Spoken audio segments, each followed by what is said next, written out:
பாலாவை பொறுத்த வரைக்கும் கொஞ்சம் கரடு முரடான ஒரு பாதை அது. அவர் படத்தில் நடித்தா நம்ம ஸ்கின்லாம் போயிடும் சார். அது மண் எடுத்து நல்ல பூசு, நல்ல பூசு. என்ன மண்? நல்லா பூசுடி அப்படிம்பாரு. விஷாலை வந்து ஏறக்குறைய ஒரு ஒன்றரை கண்ணனாகவும் வேற மாதிரி கேரக்டராகவும் உருவாக்கியிருப்பார். பாலாவால் வந்து உயரத்துக்கு போனவங்க நிறைய பேர் இருக்காங்க.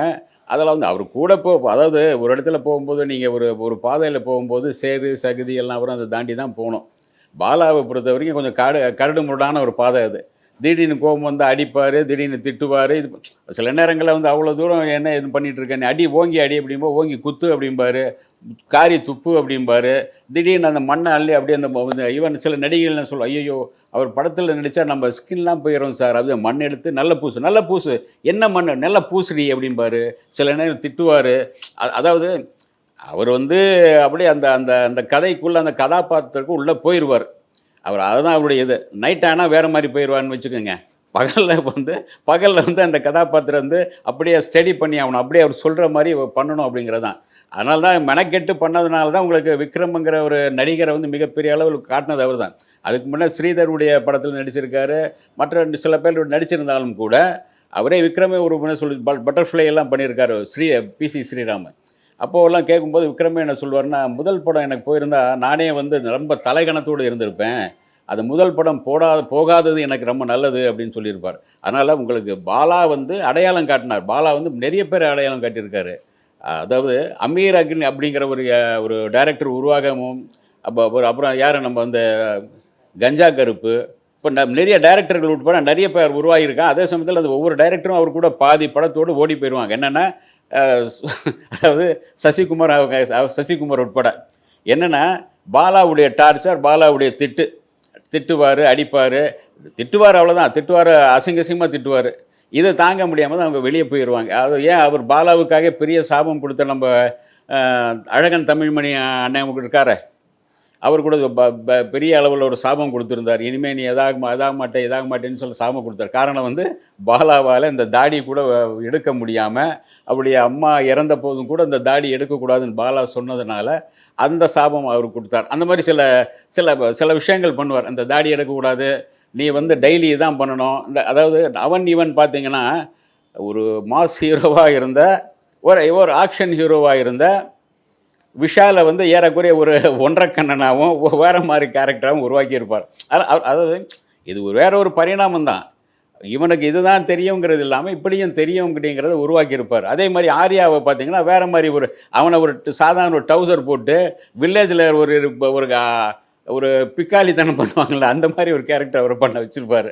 அதே ஆர்யாவுக்கு வந்து நான் கடவுளில் வந்து வேற ஒரு லெவலில் தூக்கி வச்சுருப்பார். இதுதான் அவருடைய இது. அவர் மைண்டில் என்ன நினைக்கிறோ அந்த அந்த கேரக்டரை அப்படியே உருவாக்குவார். அந்த கேரக்டர்களுக்காக உயிர் கொடுத்த ஆட்கள் எல்லாமே அவர் உயிர் கொடுக்கப்பட்டு உருவான ஆட்கள் எல்லாம் பெரிய பெரிய உச்சங்களை தொட்டிருக்காங்க. அதுதான் நிஜம். என்னென்னா இதில் வணங்கான் படத்தில் வந்து இது வரைக்கும் வணங்கானாக தான் இருந்தார் பாலா. அதே மாதிரி சூர்யாவும் வணங்கானாக தான் இருந்தார். ரெண்டு பேரும் வணங்க வேண்டிய சூழ்நிலை காலத்தின் கட்டாயமாக மாறிவிட்டது. என்னென்னா சூர்யா வந்து ரொம்ப இடையில வந்து அது வணங்கானுக்கான கதைக்கு அவர் தான் கேட்டு முதல்ல நடிக்க வேண்டியது. அவர் என்ன பண்ணிட்டாருன்னா கோச்சிக்கிட்டு இந்த படம்லாம் சரியில்லை, கதை சரியில்லை அப்படி இப்படின்னு சொல்லிட்டு போயிட்டார். காரணம் வந்து கங்குவாங்கிற மாபெரும் ஒரு படம் வருது, உலகம் எங்கும் கொண்டாட போகிறோம் அப்படின்னு நினச்சிட்டு அவர் வந்து கோச்சிட்டு போயிட்டார்னு நினைக்கிறேன். இப்போது வந்து வணங்கான் இந்த ஃபங்க்ஷனில் வந்து சூர்யா வந்து அவருக்கு ஒரு 10 சவரனில் தங்க சங்கிலி போட்டு வாழ்த்தி ஒன்றுக்கு ஒன்று சேர்ந்தது காரணம் என்னன்னா, ரெண்டு பேருக்குமே இப்போ வந்து வெற்றிடமாக இருக்குது. பிளாட்ஃபாரத்தில் நின்றுட்டுருக்கோம். ஏதாச்சும் ஒரு பஸ்ஸை பிடிச்சி ஏறி ஆகணும். நீ டிரைவர், நான் கண்டக்டர் அப்படிங்கிற மாதிரி போயாச்சு. அதனால் ரெண்டு பேருமே இப்போ வந்து ஒருத்தருக்கு ஒருத்தர் கை கோர்த்து நிற்கிறாங்க. அது நல்ல விஷயம்தான்.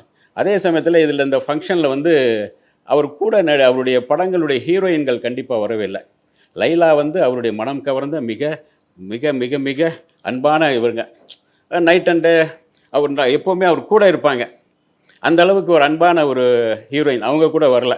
ஆனால் அவங்கள வந்து பல படங்களை கருப்பாக்கியே காட்டினதுனால கோபமோ என்ன தெரில, எந்த டென்ஷனோ தெரில, அவங்க வரல. அதே மாதிரி உங்களுக்கு வந்து மற்ற நடிகைகளும் வரல. பூஜா அவங்க வரல. அவங்க இந்த மாதிரி சில பேர் நடிகைகள் வரல. ஏன் வரல அப்படின்னா, சில பேர் சில ஃபங்க்ஷனுக்கு வரணுன்னு நீங்கள் ஃப்ளைட் டிக்கெட் வாங்கி கொடுத்தா தான் வருவாங்க. இவருடைய 25வது படம் அப்படிங்கிறனால அவங்க செலவு பண்ணி வர முடியுமா? எப்பவுமே வாங்கி பழக்கப்பட்டவங்க செலவு பண்ண முடியாது. ஹீரோயின்களே பெரும்பாலும் வாங்கி பழக்கப்பட்டவர்கள். வாங்குனா தான் குடுத்து வாங்குறது தானே! குடுத்தா தான் நம்ம நீங்க வாங்குனா தான் குடுக்க முடியும். இவங்க ஒண்ணும் குடுக்காம வாங்க வாங்கன்னா எப்படி வர முடியும்? அதனால வரல. அவங்கலாம் வரலங்கிறத தாண்டி, விக்ரம் வரலங்கிறது மிகப்பெரிய இது. எ அரசியல் கட்சியெல்லாம் வந்து நெறைய வாழ்த்து சொல்லியிருக்காங்க. ஆனா அஜித் கூட ஒரு படத்துல ஓடி போயிட்டார்ல பயந்துட்டு. இல்ல அஜித் அரசியல் தலைவர்கள் இப்போ வாழ்த்திருக்காங்க. அதெல்லாம் பண்ணியிருக்காங்க. யாரோ ஒரு பெரிய ஹீரோ ஒரு பெரிய டைரக்டர்ங்கிற முறையில அவர் வாழ்த்திருக்காங்க. அஜித் ஓடி போனாருங்க. அதுக்கு பின்னாடி பெரிய ஒரு கதையெல்லாம் இருக்கு. அஜித்துக்காக வந்து இவரு படம் ஒண்ணு எடுத்தது, அதுக்காக எடுக்க போறேன்னு சொன்னது, அந்த அந்த கெட்டப்ப மாத்தாதீங்க, இத மாத்தாதீங்க, 4, 5 வருஷத்துக்கு அவர கெடப்புல போட்டு அதெல்லாம் ஒரு இதுதானே. ஒரு மாஸ் ஹீரோவ கொண்டு வந்து, நீங்க வந்து உங்க இஷ்டத்துக்கு வந்து வேலை வெட்டி இல்லாத ஒரு ஹீரோவ பிடிச்சு நீங்க வந்து ஒரு 40 வருஷம், 4 வருஷம் பண்ணலாம். அதாவது நம்ம இவரு அழகன் தமிழ்மணி சொன்னார்ல, "யோவ் அம்மா இறந்துருச்சுயா, தாடி எடுக்கிறேன்." அதெல்லாம் தேவையில்ல. அந்த தாடி அப்படியே இருக்கணும். அப்படின்னா, நீங்க என்ன ஒரு இதுதானே. அவருடைய அம்மா இறந்துருச்சுன்னா, அவருடைய ஒரு அவருடைய ஒவ்வொரு ஒரு சமூகத்தில ஒரு வழக்கம் உண்டு. அம்மாவ வந்து இவர் தான் மூத்த பிள்ளையா இருக்கும்போது, நீங்க தாடி, மொட்டை எல்லாம் அடிச்சுட்டு போணும். அது கூடாது அப்படின்னு சொல்றாங்க. இதுதான். ஒரு மாஸ் ஹீரோவ கொண்டாந்து நீ உட்கார வச்சுட்டு, 3 வருஷம் காத்திருக்கோம், 4 வருஷம் தாடி வளரணும், வெங்காயம் வளரணும்னா எங்க இருக்குது? நீ அந்த படம் தவிர வேற படமே இல்லையா உங்களுக்கு? நீ என்ன 100 கோடி தரியா? 50 கோடி தரியா? அந்த நேரத்தில வந்து இவருக்கு எத்தன கோடி குடுத்தாரு?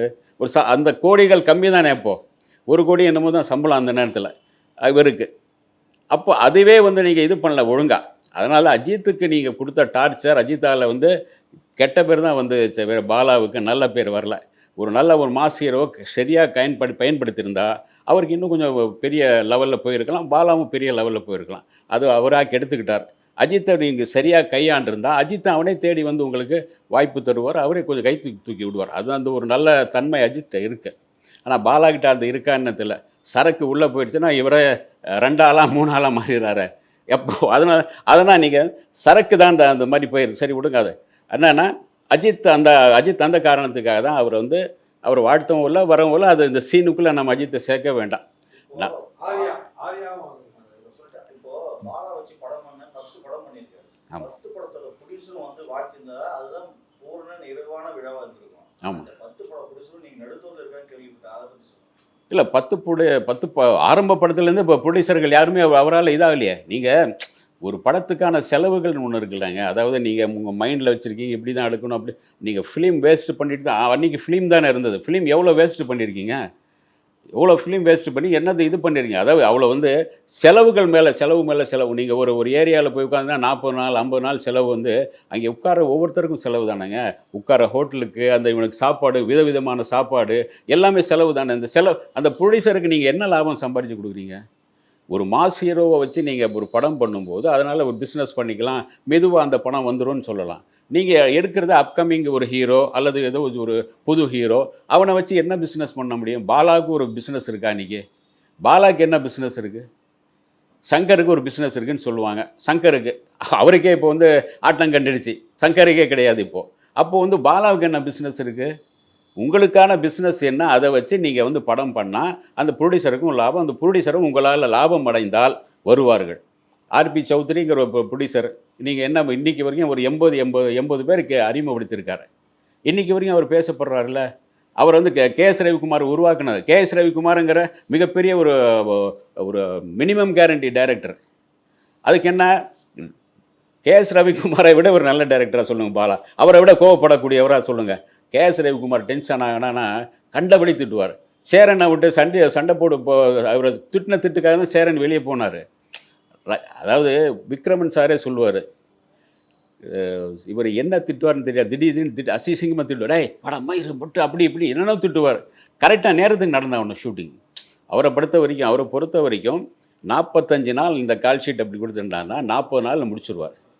50 லட்ச ரூபா அப்படின்னா 45 லட்ச ரூபாயில் முடிச்சு கொடுத்துருவார். இதுதான் ஒரு டைரக்டருடைய. அதனால தான் கே.எஸ். ரவிக்குமார் தேடி வர்றாங்க. அதான் அவர் மினிமம் கேரண்டி இருக்குல்ல. அது இல்லாமல் அவர் படத்துக்கு அவர் பண்ணுற ஹீரோக்கள் எல்லாமே அந்த அளவுக்கு இருக்காங்க. ரஜினி சாரே வந்து ரவி நான் ரெடி நான் நான் நான் நான் ரெடி ரெடி அப்படிம்பார். ஏன்னா இவர் யாரை திட்டுறான்னு தெரியாது. நம்மளை தான் திட்டுறாரா அவரை திட்டுறாரான்னு சொல்லுது.